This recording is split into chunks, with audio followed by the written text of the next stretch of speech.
Hi வணக்கம். எல்லோரும் என்ன பண்ணுறீங்க? நான் இன்றைக்கி மீன் கறி குக் பண்ணுறேன்.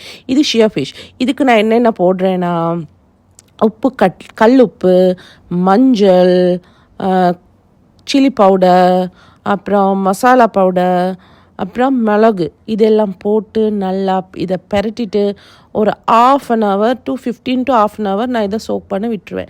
அப்போ உப்பு நல்லா சார்ந்துருக்கும், மீனில் நல்லா டேஸ்ட்டாக இருக்கும். அதோடு இப்படி செஞ்சு வைக்கிறதால இதில் மீனில் வர அந்த ஸ்மெல் இருக்கு இல்லையா, அது கூட இதில் இல்லாமல் போகும். ஆகவே தான் நான் இந்த மாதிரி செஞ்சு வைக்கிறேன். இது என்னோட ஒரு மெத்தட். இதை நிறைய பேர் பண்ணுவீங்களா இருக்கும், நான் கூட இதை பண்ணுவேன். இதுக்கு வேணால் தேசிக்காய் கூட புளிஞ்சு வச்சிங்கன்னா அந்த ஸ்மெல் இல்லாமல் போகும். அதுக்கு பிறகு நாங்கள் செய்ய போகிற நெக்ஸ்ட் ஸ்டெப் கிரேவியை என்ன பண்ண போகிறோம், எப்படி செய்ய போகிறோம். நல்லா ஒரு மண் சட்டியில் தான் நான் ரொம்ப குக் பண்ணுவேன். எனக்கு அது ரொம்ப பிடிக்கும்.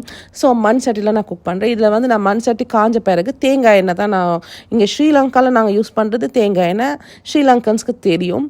அது நல்லா எண்ணெய் காஞ்ச பிறகு கடுகு, சீரகம், பெருஞ்சீரகம், அப்புறம் வெந்தயம், உளுந்து, இது 3 போட்டு இது நல்லா பொரிஞ்சு வெடித்த பிறகு நான் ஆட் பண்ண போகிறது பெரிய வெங்காயம் தான் இன்றைக்கி போட்டிருக்கேன். ஏன்னா எனக்கு கொஞ்சம் டைம் இருக்கலை, அதனால பெரிய வெங்காயம் போடுறேன். அப்புறம் ரம்பன்னு சொல்கிறது இங்கே இருக்கிற ஸ்ரீலங்காவில் இருக்கிற ஒரு இது ஒன்று அங்கே இருக்கான்னு தெரியலை. ரம்பை போடுவோம், கருவேப்புல் போடுவோம், பச்சை கொச்சுக்காய் போடுவோம். அதெல்லாம் நல்லா பொரிஞ்ச பிறகு தக்காளியும் போட்டு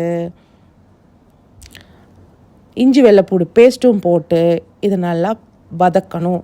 இது நல்லா வதங்கி வார நேரம் நாங்கள் கிரேவி ஒரு குழம்பு மாதிரி ஒன்று செய்ய போகிறோம். அதை இப்போ பார்ப்பீங்க. இது கொச்சிக்காய் தூள், அப்புறம் என்னென்னா வீட்டில் அரைச்ச கறி மிளகாத்தூள், அப்புறம் மசாலா தூள், அப்புறம் மிளகு எல்லாம் போட்டு நல்லா கரைக்க வேணும். இது நாங்கள் புளியிலையும் கரைச்சி கொள்ளலாம், தண்ணிலையும் கரைச்சி கொள்ளலாம். சிலவங்க தேங்காய் பால் விட்டும் செஞ்சு கொள்ளலாம், அது அவங்களோட விருப்பம். நானாக இன்றைக்கி தண்ணி ஊற்றுறேன். இதுக்கு புளி பேஸ்ட் போட்டிருக்கேன். இது நல்லா வதக்கிக்கிட்டு இருக்கிறேன். இது நல்லா வதங்கிட்டு இருக்கு. வதங்குற நேரம் நல்ல ஒரு ரோமா ஒன்று வரும். இதுதான் புளி பேஸ்ட் போடுறேன். இது அப்புறம் இதுக்கு ஊற்றிட்டு இது கொஞ்சம் திக்காக இருக்கிறது நான் ஃபீல் பண்ணுறதுனால நான் இதுக்கு கொஞ்சம் எக்ஸ்ட்ரா தண்ணி இதுக்கு போட்டுக்கிட்டேன்.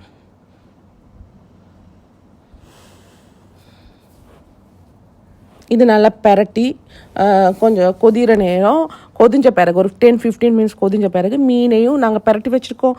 அந்த மீனை இதுக்கு போட்டு அதை இதில் வச்சு ஒரு 10 மினிட்ஸ் வேக விட்டோன்னா சரி. ஏன்னா மீன் சீக்கிரமாக வெந்துடும். ரொம்ப வேக வச்சோன்னா மீன் குழஞ்சிரும். அப்போ அது நல்லா இருக்காது. இப்போ பாருங்கள் கொதி. இது இந்த நேரத்தில் நீங்கள் உப்பு, காரம், உப்பு, புளிப்பு பார்த்துட்டு நீங்கள் செக் பண்ணி